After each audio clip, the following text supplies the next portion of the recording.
Bonjour, aujourd'hui je vais présenter notre village de Saint-Césaire. Il faut savoir que ce village a été habité depuis la plus haute période de la préhistoire. On situe les premières traces humaines, donc l'histoire remonte à moins de 6000 ans. Les premiers hommes ont laissé des traces dans des grottes qu'ils ont occupées et on retrouve plus tardivement des dolmens.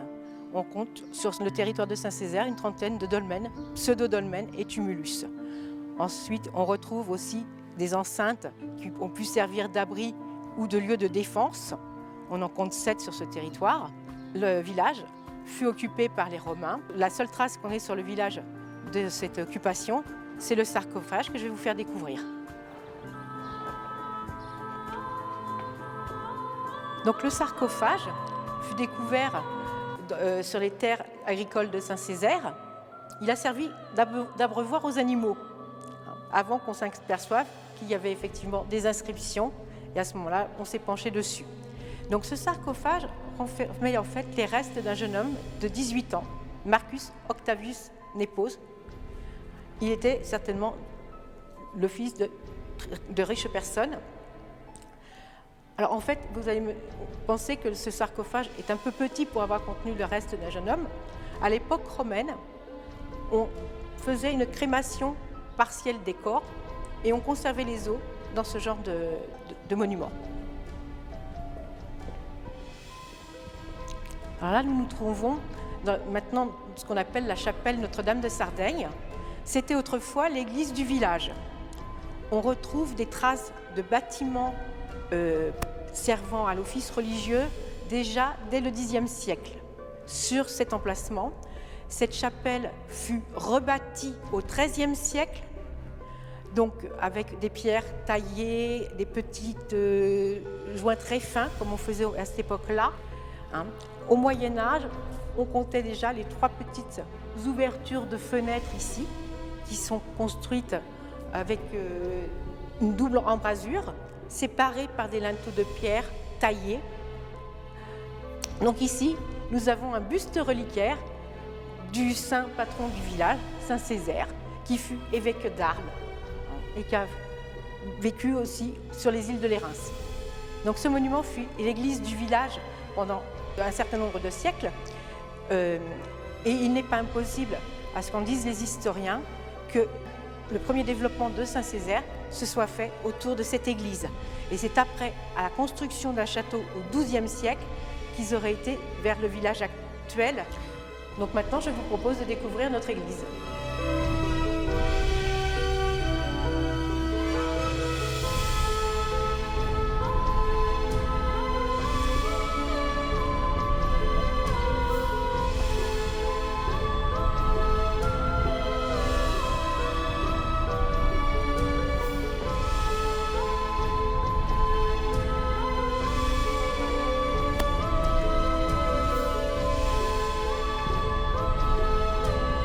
Nous arrivons maintenant devant la nouvelle église de Saint-Césaire. La chapelle que nous avons quittée tout à l'heure devenant trop petite, Monseigneur Mesgrigny, évêque de Grasse, conseille aux Saint-Césariens de construire une nouvelle église. Et donc la première pierre est posée en 1714. L'église sera consacrée en 1722. La construction de cette église est beaucoup moins harmonieuse que la chapelle que nous venons de quitter. Seul l'encadrement des portes est en pierre taillée. L'encadrement des coins aussi. Nous retrouvons un magnifique clocher avec cette pendule qui a connu quelques malheurs, puisqu'au cours d'un orage, les chiffres sont tombés et l'ouvrier, en les replaçant, a inversé le 9 et le 11. Nous allons pouvoir rentrer à l'intérieur si vous voulez. Donc nous voici à l'intérieur de l'église avec son maître-autel qui est de 1741 en bois doré à la feuille. Voilà. Nous retrouvons la statue de Saint-Césaire à l'intérieur. Il est construit de façon à représenter une église avec sa croix au centre et les saints de chaque côté. Alors nous nous trouvons devant un magnifique retable fait par l'école de Nice. Ce tableau représente la Vierge donnant le rosaire à Sainte Catherine de Sienne et Saint Dominique. Il est constitué de 16 mini-tableaux tout autour qui représentent les mystères joyeux, les mystères douloureux et les mystères glorieux de la vie du Christ.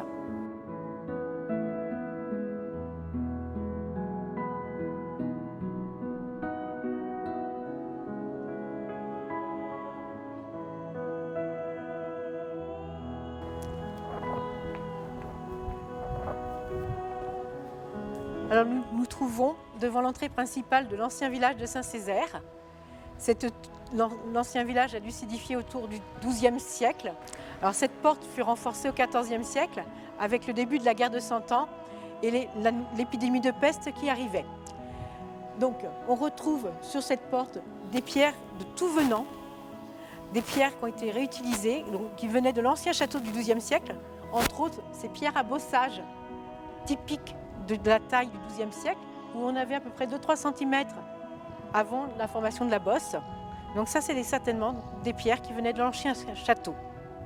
On a à l'intérieur ici une grosse pierre qui peut avoir pu être taillée à l'époque des Romains et qui a été réutilisée là. Alors nous nous trouvons maintenant à l'intérieur du village et au-dessus de nous, nous trouvons l'ancienne salle des gardes.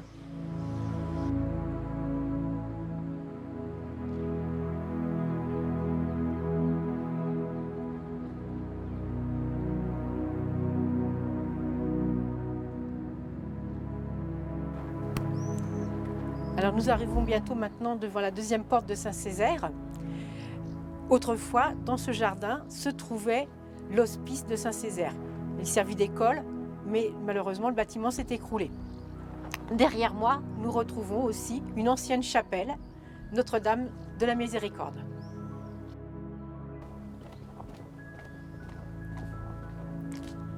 Nous nous trouvons maintenant devant la deuxième porte de Saint-Césaire, qui s'appelait la porte basse. Elle fut elle aussi renforcée au XIVe siècle, à la hâte, et on s'aperçoit effectivement que même la pierre de claveau n'est même pas centrée. Alors voilà. Donc nous voici devant la porte, et donc on remarque que la façade a été travaillée, et on remarque dans le mur la trace d'une ancienne arbalétrière, ici.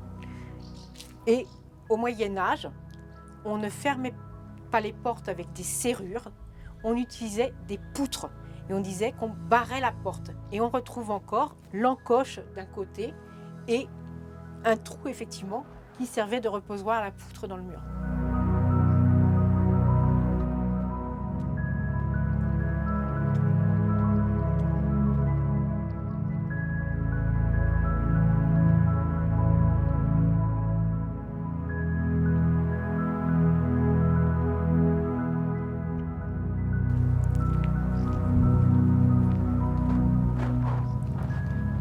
Donc nous nous trouvons ici sur le point de vue de Saint-Césaire, qui fut érigé en 1950 sur d'anciennes maisons qui menaçaient de s'effondrer.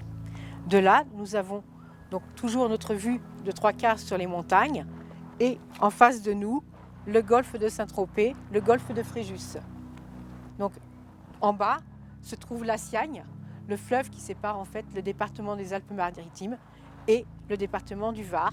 Elle prend sa source à Escragnole et va se jeter à Mandelieu. Cette eau a intéressé beaucoup de personnes. Les nobles anglais venaient prendre les eaux à Nice. Et un jour, Lord Brogan fut bloqué à Cannes à cause d'une épidémie de choléra à Nice. Et de ce misérable port de pêcheurs, il s'est dit, mais pourquoi pas faire aussi une station balnéaire? Son souci, c'était que l'eau était marécageuse à cet endroit-là. Il lui fallait de l'eau potable. Donc, il se souvient que le docteur More lui avait vanté les mérites de la Siagne et de son village de Saint-Césaire.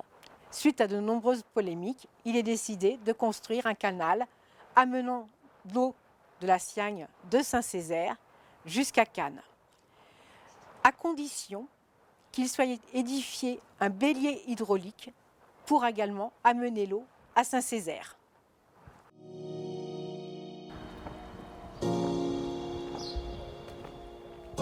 Alors ici, nous nous trouvons devant le château d'eau construit en 1900 qui permettait de redistribuer l'eau dans toutes les maisons de Saint-Césaire.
Alors nous nous trouvons ici devant une ancienne porte du village et on remarque le linteau avec la date de 1563.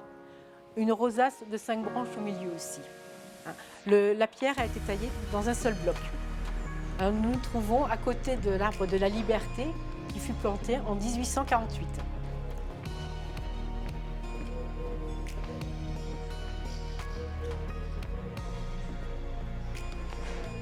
Alors nous nous trouvons maintenant devant la façade du château du XIVe siècle. On retrouve les murs construits au Moyen-Âge et la trace d'une ancienne porte d'entrée sur le premier étage. Donc ici, nous nous trouvons devant le lavoir construit en 1848 suite à la construction du bélier hydraulique qui amène l'eau à Saint-Césaire. Bon, nous avons fini notre petit tour de Saint-Césaire. Vous pouvez retrouver tout l'été au cours de visites organisées par le Bureau d'information touristique ou l'association Initiative Anciagne.